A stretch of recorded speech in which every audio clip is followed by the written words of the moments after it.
On today's edition of the Rockbridge Report. Putin, from everything I see, has no respect for this person. Well, that's because he'd rather have a puppet as president of the United States. No puppet.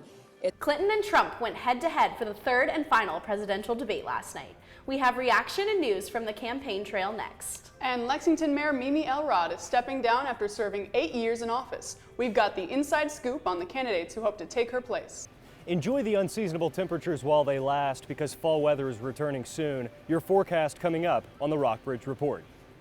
And later, Parker Butler says that police are cracking down on drivers who don't give school buses a break. All this and more next on the Rockbridge Report. Live from the campus of Washington and Lee University with news for Rockbridge County, this is the Rockbridge Report. Welcome to today's edition of the Rockbridge Report. I'm Catherine Young. And I'm Rosella Gabriel. Earlier this afternoon, Donald Trump mocked his much derided comment at the presidential debate that he might not accept the results of the election. Trump kicked off a rally today in Ohio by saying that he, in fact, would accept the results of the election. But he added, "if I win." Trump is continuing to raise concerns about the integrity of the election, despite a lack of evidence of widespread voter fraud in the country. President Barack Obama is hailing Democratic nominee Hillary Clinton's debate performance. Obama tweeted on Thursday, "Outstanding 3-for-3 debate sweep for @Hillary Clinton. Nobody has ever been more prepared to be POTUS." What happens in Vegas goes viral. The University of Nevada, Las Vegas hosted the final presidential debate last night. The nominees threw their final punches and discussed some important issues. CNN's Andrew Spencer has the highlights.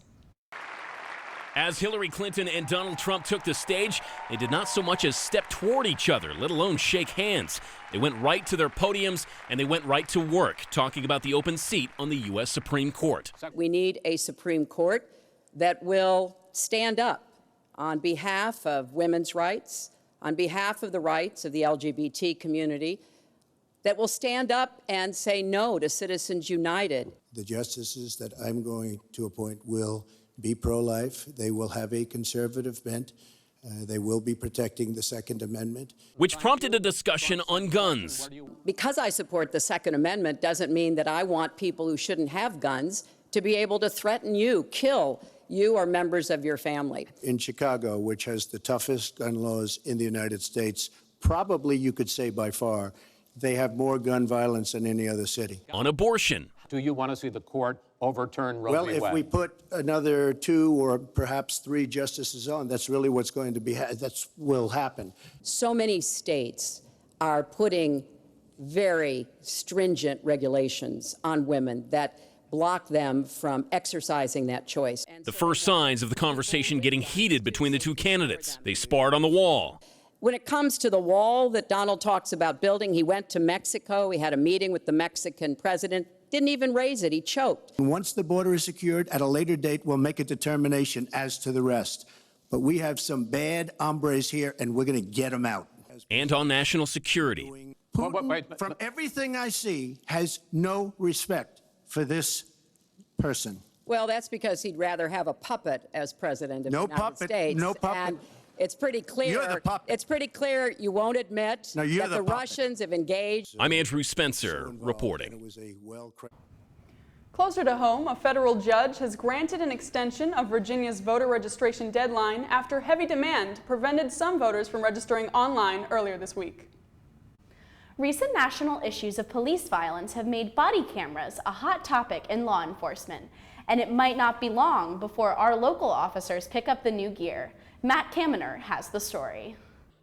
The Rockbridge County Sheriff's Office and the Lexington Police Department serve a total of over 30,000 people, but its local counterparts in Buena Vista might be leading the way with its newest edition of body cameras.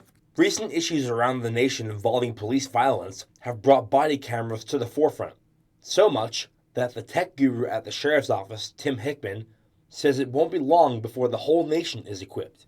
I think body cameras will be a major player in law enforcement.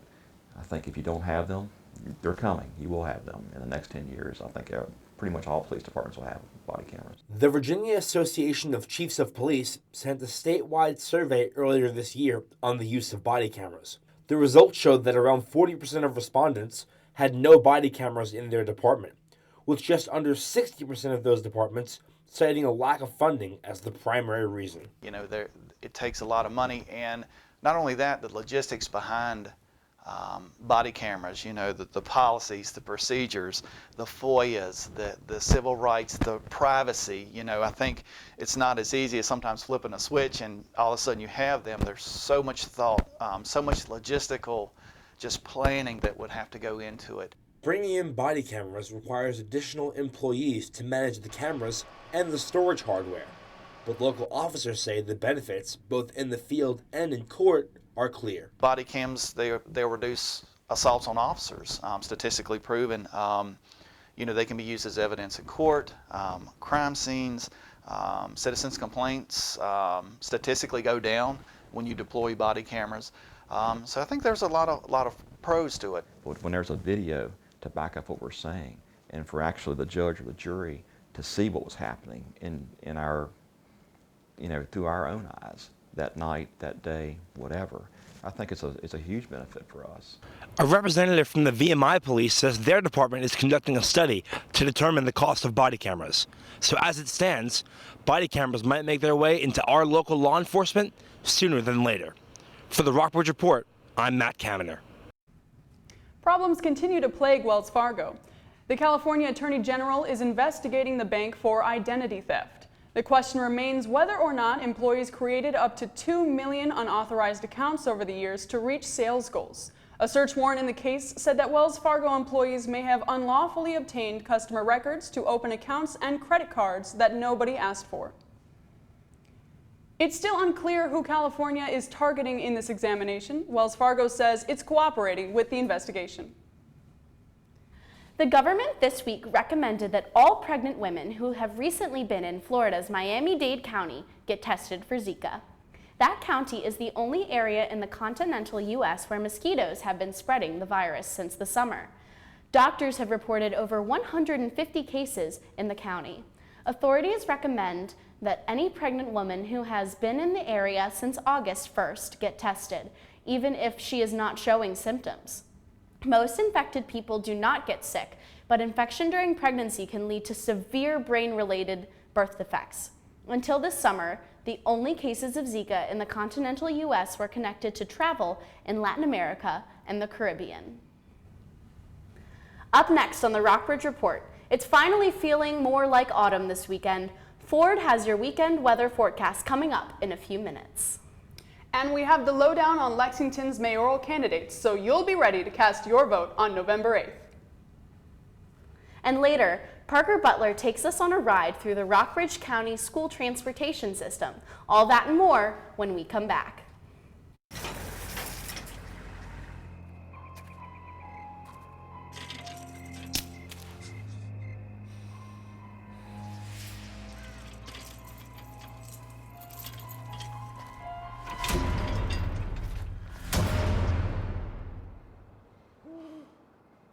If you don't fix them, sparks from dragging tow chains could cause a wildfire, and that could be scary. Hi, Smokey. Only you can prevent wildfires. In the small town of Elmira, New York, a boy was born into an all-American family. The odds of him achieving his dream in the fashion industry? 1 in 23 million. The odds of having a child diagnosed with autism? 1 in 68. I am Tommy Hilfiger, and my family is affected by autism. Learn more at autismspeaks.org/signs.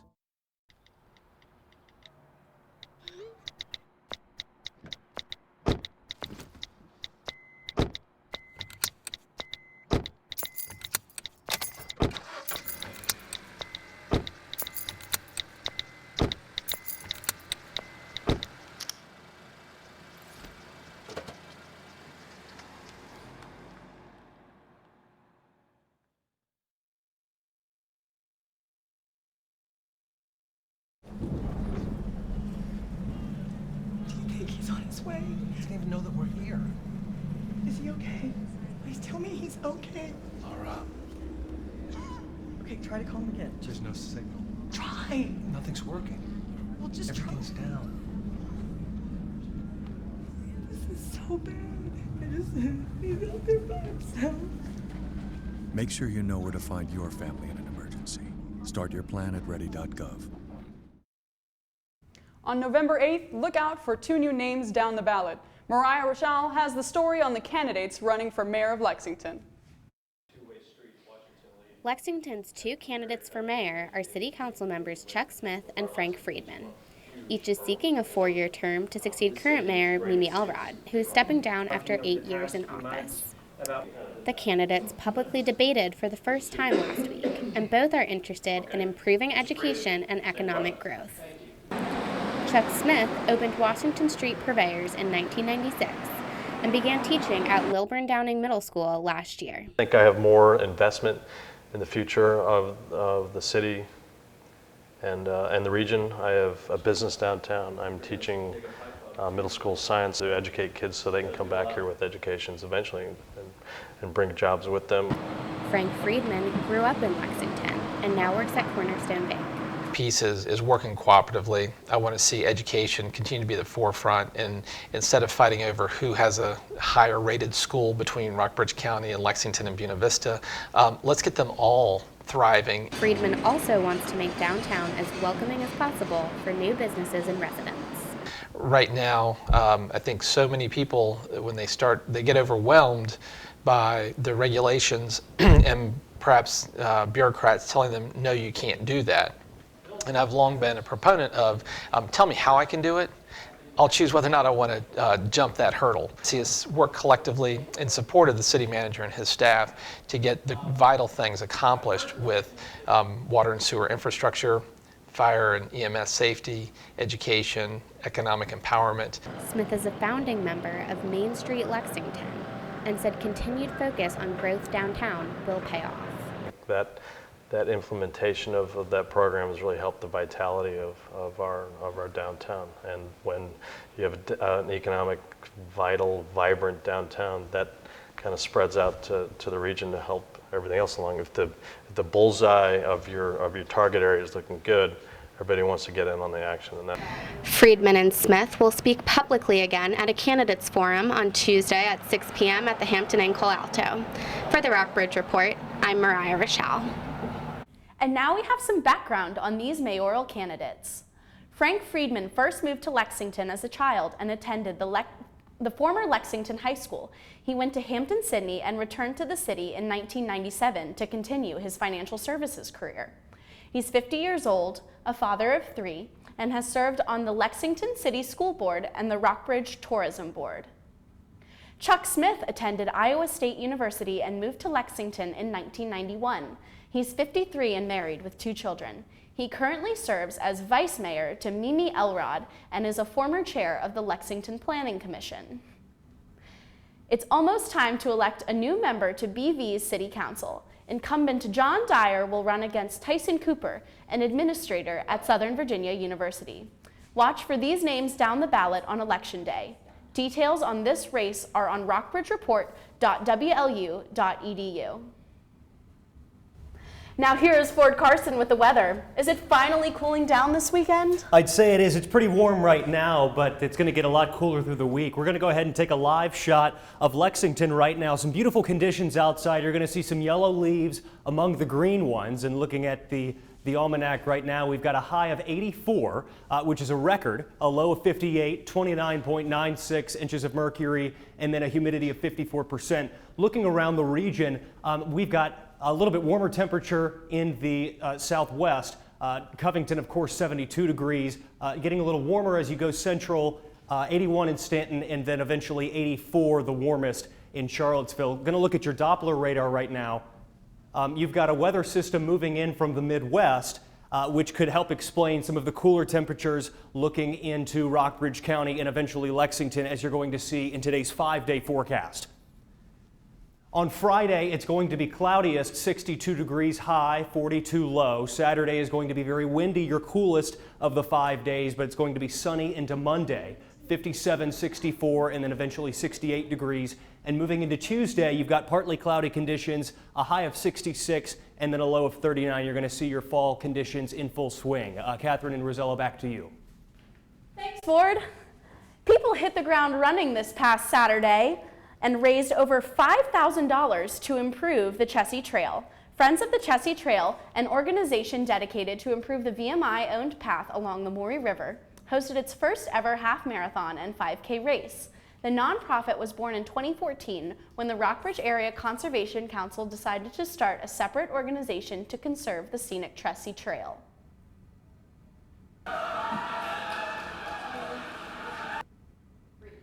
Tesla Motors announced its plan to build electric cars that drive themselves.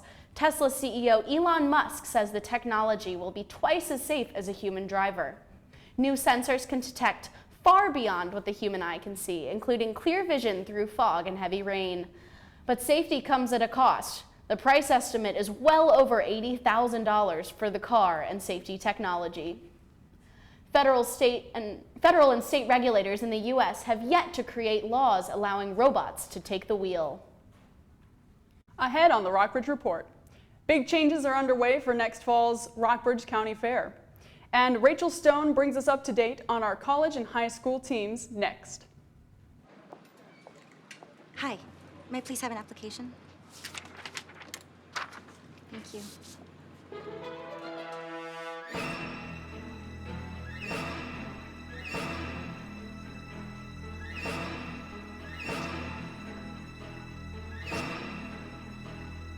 Skip the drama. Get your GED. Okay.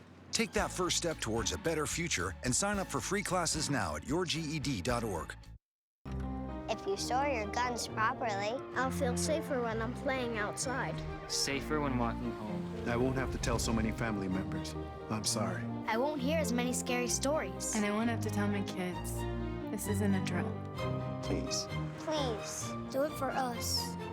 Your family, friends, and neighbors are all counting on you. Never let your gun get into the wrong hands. Remember, always, lock it up. Visit ncpc.org.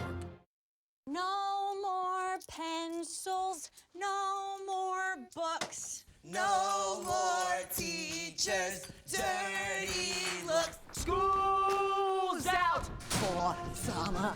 What this place needed was better graduation rates. So we worked with schools like Henry Ford High, and now they're up 18%.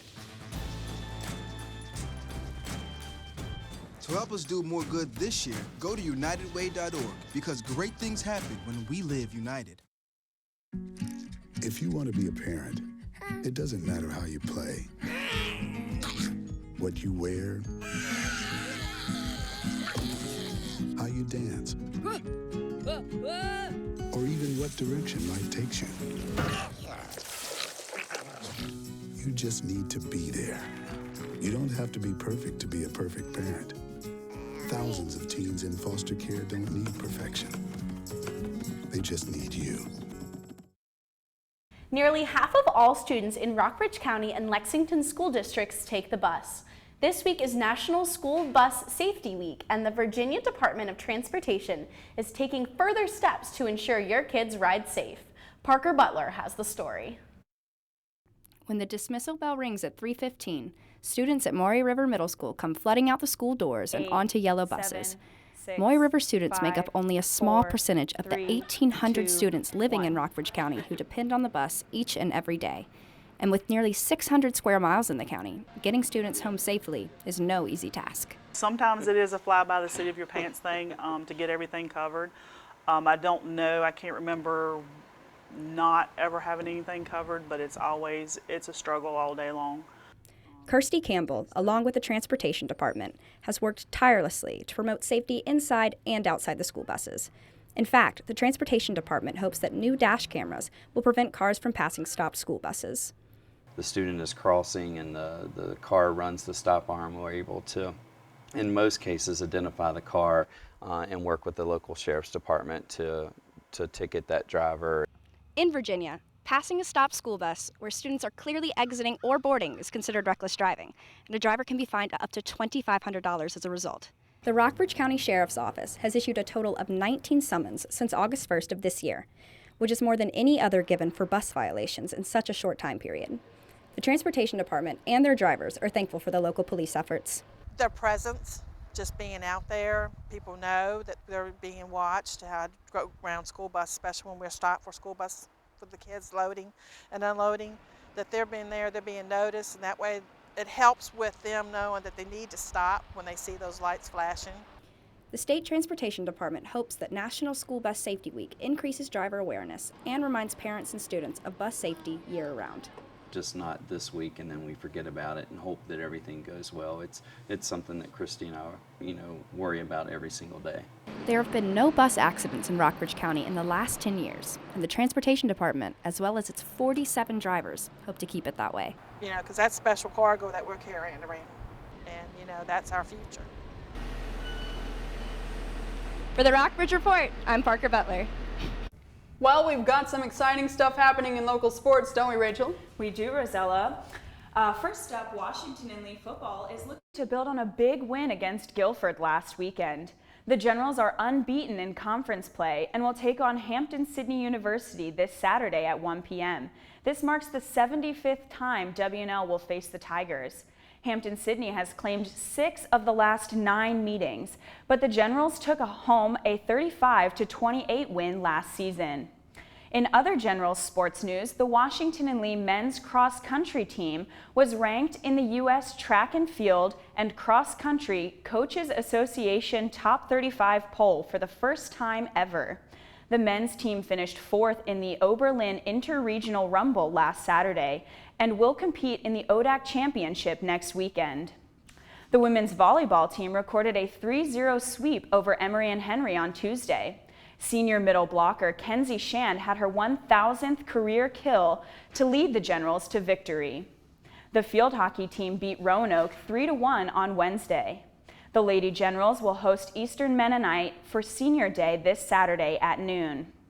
VMI football and women's soccer teams will face off against Chattanooga this weekend, while the Keydets men's soccer team hits the road to play Mercer on Saturday at 7 p.m. The SVU women's soccer team had a celebratory senior night. The Lady Knights had recorded a 2-0 win over the Marymount Saints yesterday.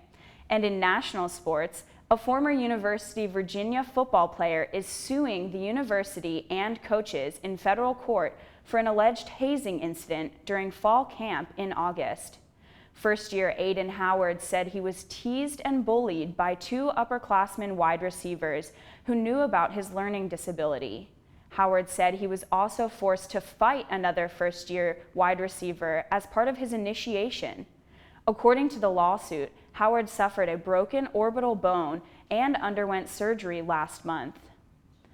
Moving on to high school athletics, Rockbridge County High School football has an away conference game at Northside on Friday at 7 p.m. The Wildcats are looking to log their first win of what has been a disappointing season. But first, the women's volleyball team will host Northside tonight at 7 p.m. Perry McClure High School is set to host Craig County on Friday for the Fighting Blues senior night. That's all for now. Back to you, Catherine. The Rockbridge County Fair gets a makeover. A group of Rockbridge citizens and business owners decided to extend the fair to 3 days and tentatively scheduled it for late September of next year.